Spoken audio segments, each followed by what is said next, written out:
कहानी शुरू होती है एक 20 साल के लड़के विल हंटिंग से।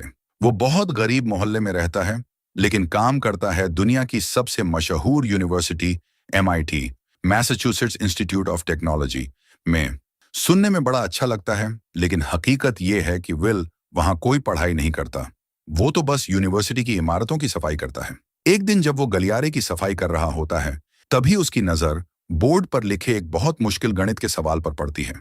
ये सवाल लिखा था प्रोफेसर जेराल्ड लैम्बो ने। उन्होंने पूरे कॉलेज को चुनौती दी थी कि जो भी इस सवाल को हल कर लेगा, उसका नाम यूनिवर्सिटी की किताबों में छपेगा और उसे नाम और इज्जत दोनों मिलेंगे। विल उस सवाल को ध्यान से देखता है और उसका मन वहीं अटक जाता है। पूरे दिन वो उसी सवाल के बारे में सोचता रहता है, यहाँ तक कि जब अपने दोस्तों के साथ बार में होता है, तब भी उसका दिमाग उसी सवाल में उलझा रहता है। अचानक वो दोस्तों को छोड़कर सीधे अपने छोटे से पुराने घर चला जाता है, ताकि रात भर बैठकर उस सवाल को हल कर सके। घर में उसके पास बोर्ड नहीं होता, इसलिए वो बाथरूम के शीशे पर हल लिखता है और गलतियां मिटा मिटा कर कोशिश करता रहता है। कई घंटों बाद आखिरकार वो सवाल हल कर देता है। कुछ दिनों बाद जब वो काम पर जाता है, तो सफाई करते करते ही बोर्ड पर सही हल लिख देता है। और जब प्रोफेसर लैम्बो बोर्ड पर लिखा हल देखते हैं, तो हैरान रह जाते हैं। उन्हें विश्वास ही नहीं होता कि उनके किसी स्टूडेंट ने इतना मुश्किल सवाल इतनी जल्दी हल कर दिया। वो ये जानने के लिए बेचैन हो जाते हैं कि आखिर ये जीनियस है कौन। उसी शाम विल अपने दोस्तों के साथ बाहर घूम रहा होता है। रास्ते में उन्हें कुछ लोग मिलते हैं। उनमें से एक लड़का एक लड़की का मजाक उड़ाता है। विल उस लड़के को पहचान लेता है। ये वही इंसान था जो बचपन में उसे बहुत तंग करता था। गुस्से में विल अपने दोस्त से गाड़ी रोकने के लिए कहता है और बिना सोचे समझे उतरकर सीधे उस पर हमला कर देता है। विल उसे मुक्का मारता है और देखते ही देखते दोनों ग्रुप के बीच लड़ाई शुरू हो जाती है। थोड़ी देर में पुलिस वहां पहुंच जाती है। विल के दोस्त उसे बचाकर खींचने की कोशिश करते हैं, लेकिन तब तक देर हो चुकी होती है। पुलिस विल को गिरफ्तार कर लेती है। अगली सुबह प्रोफेसर लैम्बो अपने स्टूडेंट्स को लेक्चर देते हैं। सबकी नजर उन्हीं पर टिकी होती है, क्योंकि सब ये जानना चाहते हैं कि आखिर वो कौन है जिसने इतना मुश्किल सवाल हल किया। लेकिन क्लास में कोई भी इसका जवाब नहीं देता। प्रोफेसर थोड़े निराश होकर कहते हैं कि अगर किसी ने पिछला सवाल हल कर लिया है, तो अब मैं तुम्हें और भी कठिन सवाल दूंगा। वो बताते हैं कि ये वही प्रॉब्लम है जिस पर वो और उनके साथी पिछले 2 साल से काम कर रहे हैं, और अब वही सवाल बोर्ड पर लिखा हुआ है। इधर विल पुलिस स्टेशन से बाहर निकलता है और अपने दोस्तों को बताता है कि उसकी अगले हफ्ते कोर्ट की तारीख है। शाम को वो अपनी नौकरी पर जाता है और वहां फिर से बोर्ड पर लिखा एक आसान सा सवाल देखता है। जल्दी जल्दी उसे हल करने लगता है ताकि कोई देख न ले। तभी प्रोफेसर लैम्बो अपने ऑफिस से बाहर आते हैं और विल को बोर्ड पर लिखते हुए देख लेते हैं। वो गुस्से में पूछते हैं, तुम यहाँ क्या कर रहे हो? विल तुरंत माफी मांगकर पीछे हट जाता है। प्रोफेसर को लगता है कि ये लड़का कोई शरारती है जो बस बोर्ड पर बेवजह लिख रहा है। वो उसे पकड़ने की कोशिश करते हैं, लेकिन विल फुर्ती से वहां से गायब हो जाता है। जब प्रोफेसर दोबारा बोर्ड देखते हैं, तो उन्हें पता चलता है कि वहां सही जवाब लिखा हुआ है। ये देख वो दंग रह जाते हैं। शाम को काम खत्म होने के बाद विल अपने दोस्तों के साथ बार में जाता है और बताता है कि उसे नौकरी से निकाल दिया गया है। अब वो यूनिवर्सिटी के अंदर आकर सवाल हल नहीं कर पाएगा। उसके दोस्त पूछते हैं, क्यों निकाला? तो विल मजाक में कहता है, बस मैनेजमेंट ने बदलाव किया है। अगले दिन प्रोफेसर लैम्बो ठान लेते हैं कि अब वो इस रहस्यमयी जीनियस को ढूंढेंगे। वो सीधे सफाई कर्मचारियों के दफ्तर पहुंचते हैं और पूछते हैं, यहाँ काम करने वाले एक लड़के का नाम चाहिए। लेकिन वहां के स्टाफ को लगता है कि प्रोफेसर सफाई की शिकायत करने आए हैं, इसलिए वो तुरंत विल का नाम नहीं बताते। थोड़ा समय बाद ये पता चलता है कि विल MIT में सफाई का काम अपनी मर्जी से नहीं कर रहा था, बल्कि ये कोर्ट की तरफ से दी गई कम्युनिटी सर्विस थी। अब उसका केस सुनने का दिन आ चुका था। कोर्ट में प्रोफेसर लैम्बो भी मौजूद होते हैं। वहां सब देखते हैं कि विल खुद ही अपना केस लड़ रहा है। वो कानून और समाज के बारे में इतनी जानकारी दिखाता है कि सब हैरान हो जाते हैं। लेकिन उसके खिलाफ बहुत सारे पुराने केस होते हैं, इसलिए जज उसे जेल भेज देते हैं और $50,000 की जमानत रख देते हैं। कुछ समय बाद प्रोफेसर लैम्बो जेल में विल से मिलने आते हैं। वो बताते हैं कि जज ने उसे जेल से बाहर आने की इजाजत दे दी है, लेकिन 2 शर्तों के साथ। पहली, विल को हर हफ्ते प्रोफेसर के साथ पढ़ाई करनी होगी। दूसरी, उसे हर हफ्ते एक मनोवैज्ञानिक डॉक्टर से मिलना होगा, ताकि उसका गुस्सा और अपराध जैसी आदतें कम हो सकें। विल को लगता है कि उसे मनोवैज्ञानिक डॉक्टर की कोई जरूरत नहीं है, लेकिन आजाद होने के लिए वो ये शर्त मान लेता है। जेल से निकलने के बाद वो प्रोफेसर के साथ पढ़ाई शुरू करता है और मुश्किल से मुश्किल सवाल आसानी से हल कर देता है। प्रोफेसर उसकी काबिलियत देखकर बहुत प्रभावित होते हैं, लेकिन थेरेपी इतनी आसान नहीं होती। प्रोफेसर कई अलग अलग डॉक्टर बुलाते हैं, लेकिन कोई भी विल को संभाल नहीं पाता। पहला डॉक्टर तो डर ही जाता है, क्योंकि विल उसकी लिखी किताब का मजाक उड़ाता है। विल कहता है कि उसने उसकी किताब एक ही रात में पढ़ ली और उसमें कुछ खास नहीं है। यह सुनकर डॉक्टर गुस्से में सेशन छोड़कर चला जाता है। दूसरे मनोवैज्ञानिक डॉक्टर ने विल को संभालने की कोशिश कुछ अलग तरीके से की। उसने उसे हिप्नोटिज्म में डालकर सुलाने की कोशिश की, लेकिन यह तरीका भी काम नहीं करता। ये देखकर प्रोफेसर लैम्बो लगभग हार मान लेते हैं। तभी उन्हें अपने पुराने कॉलेज के दोस्त शॉन मैगवायर की याद आती है, जो अब एक मनोवैज्ञानिक डॉक्टर है। प्रोफेसर शॉन के ऑफिस में जाकर विल का मामला बताते हैं और उसे साथ मिलकर एक रेस्टोरेंट में चर्चा करने का न्योता देते हैं। शॉन पहले तो मना कर देता है, क्योंकि उसका शेड्यूल बहुत व्यस्त होता है, लेकिन प्रोफेसर लैम्बो उसे समझाते हैं कि विल कोई साधारण लड़का नहीं है, बल्कि एक अलग ही स्तर का जीनियस है। वो उसकी तुलना उस मशहूर गणित के विद्वान से करते हैं, जिसने बिना किसी औपचारिक पढ़ाई के बड़े बड़े खोज किए थे। ये सुनकर शॉन आखिरकार विल से मिलने के लिए राजी हो जाता है। पहले सेशन में विल हमेशा की तरह बदतमीजी और मजाक से डॉक्टर को परेशान करने की कोशिश करता है। वो शॉन की बनाई पेंटिंग तक का मजाक उड़ाता है और कहता है कि ये बिल्कुल बेकार है। शॉन इस पर गुस्सा नहीं करता और शांत रहता है, लेकिन जब विल उसके निजी जीवन और उसकी पत्नी का मजाक उड़ाता है, तब शॉन बुरी तरह भड़क उठता है। वो सख्त लहजे में कहता है, अगर तुमने मेरी पत्नी का नाम फिर लिया तो मैं तुम्हें बर्बाद कर दूंगा, और इसके साथ ही सेशन खत्म कर देता है। बाद में जब प्रोफेसर लैम्बो देखते हैं कि शॉन परेशान है, तो वो उसे कहते हैं कि अगर चाहे तो ये केस छोड़ सकता है, लेकिन शॉन साफ कहता है कि वो अगले हफ्ते फिर से विल से जरूर मिलेगा। पहले सेशन के बाद शॉन देर तक विल की बातों के बारे में सोचता रहता है, खासकर जब उसने उसकी पत्नी का जिक्र किया था। ये यादें उसे अकेला महसूस कराती हैं। उधर विल अपनी जिंदगी में थोड़ा आगे बढ़ता है।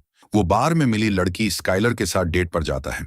स्काइलर उसे बताती है कि उसे अपने पापा से बहुत पैसे विरासत में मिले हैं और वो स्टैनफोर्ड यूनिवर्सिटी में एडमिशन लेने की सोच रही है। दोनों की शाम बहुत अच्छी गुजरती है और आखिर में एक डाइनर में दोनों किस करते हैं। अब आता है दूसरा थेरेपी सेशन। इस बार शॉन विल को ऑफिस में नहीं, बल्कि पार्क की बेंच पर ले जाता है। जैसे ही विल अपनी पुरानी मजाक और तानेबाजी वाली हरकतें शुरू करता है, शॉन उसे रोक देता है।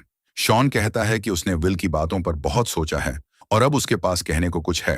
वो बताता है कि विल भले ही बहुत पढ़ा लिखा और तेज दिमाग वाला है, लेकिन असल जिंदगी के बारे में उसे कुछ नहीं पता। वो दुनिया के हर कलाकार के बारे में किताबों से जान सकता है, लेकिन उसने कभी बोस्टन छोड़कर उनकी असली कलाकृतियां नहीं देखी।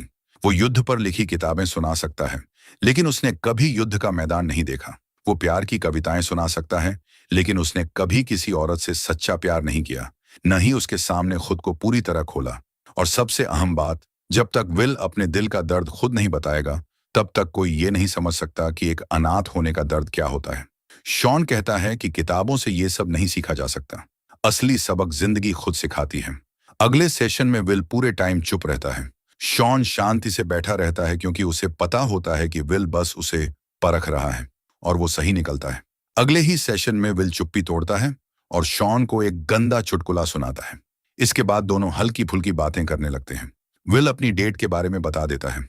शॉन पूछता है कि क्या वो स्काइलर से दोबारा मिलेगा। तब विल एक सच्चाई मान लेता है। वो कहता है कि शायद नहीं, क्योंकि वो नहीं चाहता कि स्काइलर की उसकी नजरों में बनी परफेक्ट इमेज टूट जाए।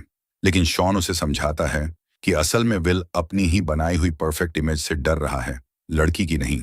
असली रिश्तों में एक दूसरे की कमियां और आदतें स्वीकार करनी पड़ती हैं। शॉन अपनी बीवी की कहानी बताता है, जो हाल ही में कैंसर की वजह से गुजर गई थी। वो कहता है कि उसे उसकी छोटी छोटी आदतें और नखरे सबसे ज्यादा याद आते हैं। असली प्यार और नजदीकी तभी होती है जब हम इंसान को उसकी कमियों के साथ अपनाएं। पहली बार विल ध्यान से सुनता है। दूसरी तरफ विल स्काइलर से मिलने उसके हॉस्टल पहुंचता है। स्काइलर हैरान होती है, क्योंकि विल ने लंबे समय से उसे कॉल नहीं किया था, लेकिन वो बाहर जाने के लिए मान जाती है। अगले दिन दोनों डॉग रेस देखने जाते हैं और बहुत अच्छा वक्त बिताते हैं। स्काइलर विल से पूछती है कि वो कहाँ बड़ा हुआ। विल सच छुपाकर मजाक में कह देता है कि उसके 12 बड़े भाई हैं।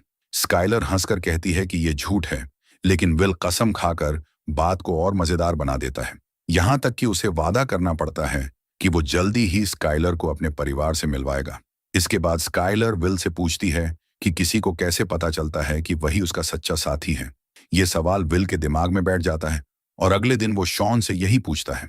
शॉन मुस्कुराकर बताता है कि उसे अपनी बीवी को देखकर पहली नजर में ही समझ आ गया था। फिर वो एक किस्सा सुनाता है। एक बार उसे एक बहुत ही रेयर बेसबॉल मैच के टिकट मिले थे, लेकिन उसने वो मैच छोड़ दिया क्योंकि उसी दिन एक खूबसूरत लड़की बार में मिली थी। शॉन कहता है कि उसे आज भी उस मैच को मिस करने का कोई अफसोस नहीं है। स्काइलर बार बार जिद करती है कि विल उसे अपने असली परिवार से मिलवाए, लेकिन विल सच बताने से अभी भी बचता है। इसलिए वो कम से कम उसे अपने दोस्तों से मिलाने का फैसला करता है। स्काइलर उनके ग्रुप में आसानी से घुल मिल जाती है, सबके साथ हंसी मजाक करती है और बियर पीती है। लेकिन रात के अंत में चक की एक बात से विल का मूड खराब हो जाता है। दूसरी तरफ प्रोफेसर लैम्बो एक डाइनर में शॉन से मिलते हैं और विल की थेरेपी को लेकर सवाल पूछते हैं। लैम्बो को असल में विल के अतीत की परवाह नहीं है, बल्कि वो जानना चाहते हैं कि अब विल उनके मार्गदर्शन में आगे क्या करने वाला है। इस पर शॉन कहता है कि वो विल पर दबाव नहीं डालेगा, क्योंकि विल को खुद तय करना होगा कि उसे जिंदगी में क्या चाहिए।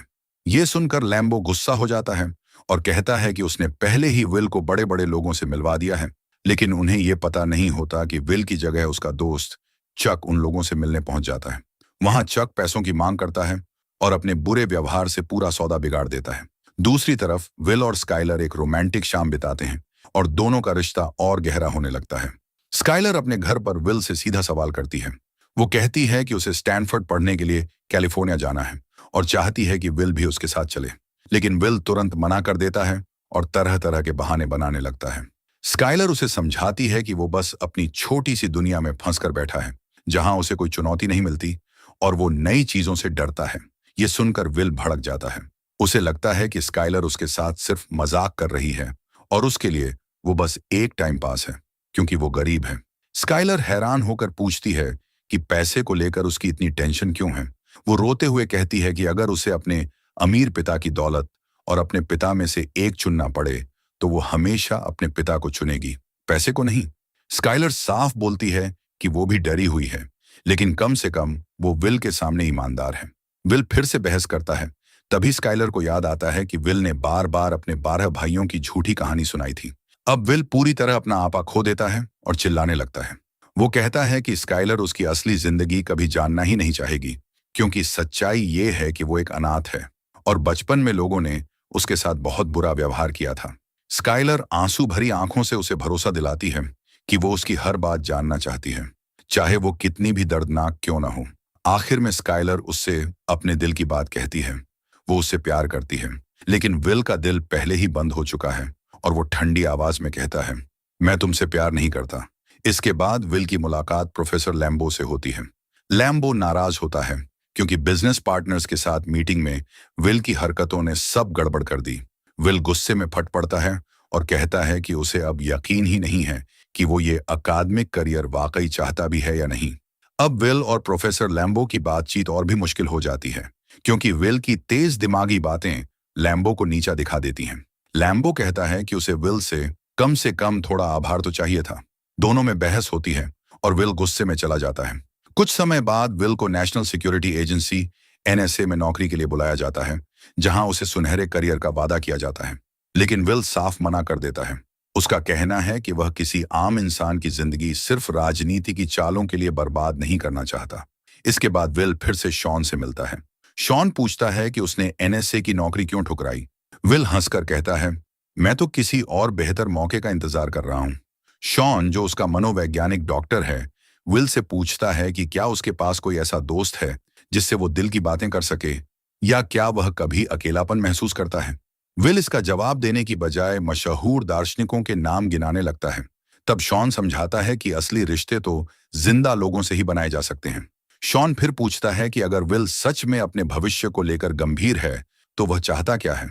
विल मजाक में कहता है कि उसे ईंट लगाने या चरवाहा बनने में भी कोई दिक्कत नहीं। शॉन समझ जाता है कि विल बस मजाक कर रहा है और अपनी सच्चाई से भाग रहा है। गुस्से में शॉन उसे अपने ऑफिस से बाहर निकाल देता है। विल हैरान रह जाता है कि उसे क्यों निकाला गया।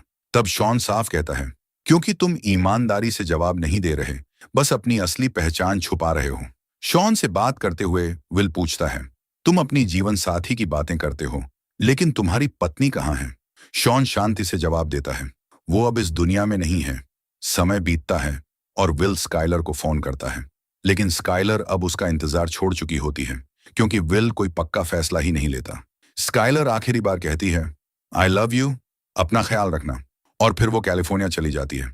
दूसरी तरफ विल बॉस्टन में अपने दोस्त चक के साथ कंस्ट्रक्शन का काम करने लगता है। उधर प्रोफेसर लैम्बो फोन पर बात करते हुए कहता है कि विल अब अपनी जिम्मेदारी पूरी नहीं कर रहा। अगर वो कोर्ट में रिपोर्ट कर दे कि विल सेशन पर नहीं आ रहा, तो विल वापस जेल चला जाएगा, और इस बार उसका मन भी साफ रहेगा। काम के दौरान ब्रेक में चक विल से पूछता है कि वो जिंदगी में आगे क्या करने वाला है। विल मजाक में कहता है कि उसे लैब में चूहा बनकर गणित के सवाल हल नहीं करने, बल्कि बॉस्टन में रहकर अपने दोस्तों के साथ मस्ती करनी है। लेकिन इस बार चक खुलकर विल को डांटता है। वो कहता है कि विल अपनी काबिलियत बर्बाद कर रहा है। चक ये तक मान लेता है कि हर रोज वो ये ख्वाहिश करता है कि एक दिन विल अपने घर से निकले और अपनी असली जिंदगी बनाए। इसी बीच लैम्बो को पता चलता है कि विल अब शॉन के साथ थेरेपी पर भी नहीं जा रहा। गुस्से में लैम्बो शॉन को धमकाता है कि वो जज को सब सच बताएगा, और शॉन पर यह इल्जाम लगाता है कि वही विल को फिर से अपराधों की तरफ धकेल रहा है। शॉन प्रोफेसर लैम्बो से कहता है कि उसे इस बात से फर्क नहीं पड़ता अगर लोग उस पर हंस लें, लेकिन वो विल की भावनाओं को नजरअंदाज नहीं कर सकता।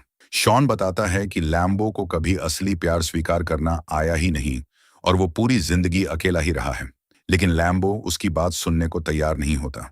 उसे लगता है कि शॉन उसकी सफलता से जलता है। ये सुनकर शॉन हैरान रह जाता है, और उसे लगता है कि लैम्बो बस घमंडी है। शॉन समझाता है कि वो सिर्फ विल के भविष्य और उसकी असली ख्वाहिशों की परवाह करता है, जबकि लैम्बो का दबाव उसे नाकाम बना सकता है। तभी लैम्बो चुपचाप वहां से चला जाता है और विल को शॉन के साथ अकेला छोड़ देता है। शॉन विल को बताता है कि उसका और लैम्बो का झगड़ा व्यक्तिगत नहीं है, बल्कि ये पुरानी बातों से जुड़ा हुआ है। फिर शॉन बात बदलते हुए बताता है कि उसने विल के बारे में जज के लिए एक रिपोर्ट तैयार की है। विल उससे पूछता है कि क्या उसके जैसे और भी मरीज उसके पास आए हैं। तभी शॉन पहली बार अपनी पर्सनल लाइफ शेयर करता है और बताता है कि उसका पिता शराबी था जो उसे बहुत मारा करता था। वो विल से कहता है कि जो कुछ भी उसके साथ हुआ उसकी गलती नहीं है।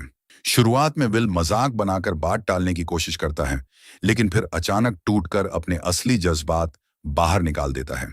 आखिरकार सब कुछ साफ होने लगता है कि उसका पिता शराबी था और बचपन में उसे बहुत मारा पीटा करता था।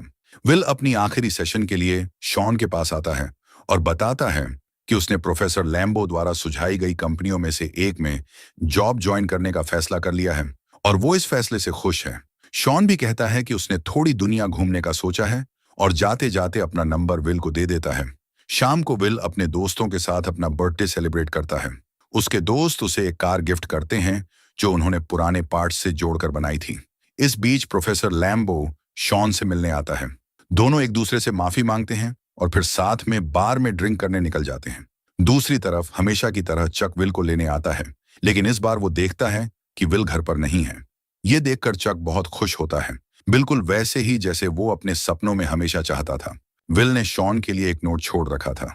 शॉन उसे पढ़ता है और पता चलता है कि विल ने जॉब छोड़ दी है और कैलिफोर्निया चला गया है स्काइलर के पास।